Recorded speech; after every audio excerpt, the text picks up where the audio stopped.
There are so many people who say that human nature is savage, that if we could rid ourselves of social constraints, we would become animals and literally eat each other alive.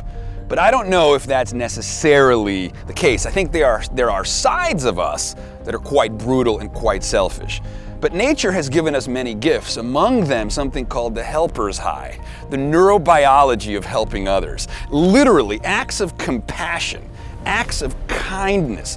When we submit, when we volunteer by our own volition to serve other people, to extend our hands towards one another, we get a biological reward. Our brain literally rewards us, secretes pleasure chemicals. It drugs us into bliss to reward us for being kind to one another. I mean, you guys understand what I'm talking about. Our fundamental wiring is there to give us a prize, right? To give us a reward, to be kind and collaborative and cooperative with one another. This is known as the helper's high. It's what people say that nothing gives them as much satisfaction as helping other people. Now, it makes sense from an evolutionary standpoint that we would have inherited this biochemical reward for working and collaborating with other people because we take care of our tribe and we're more likely to survive by working together. All good, the science is there, I love it. But it's the metaphysical dimension that really turns me on.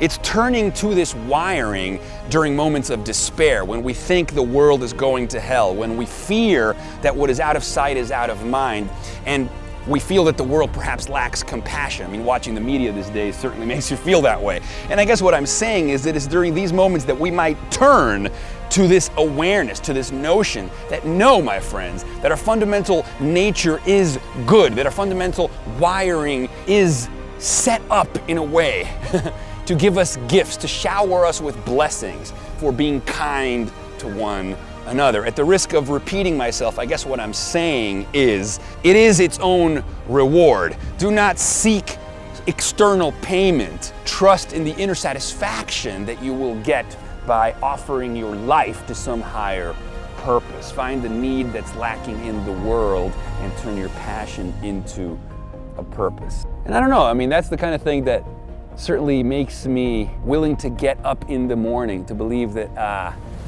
by making a fundamental difference in someone else's life, I'm also getting off. And that's not a bad thing.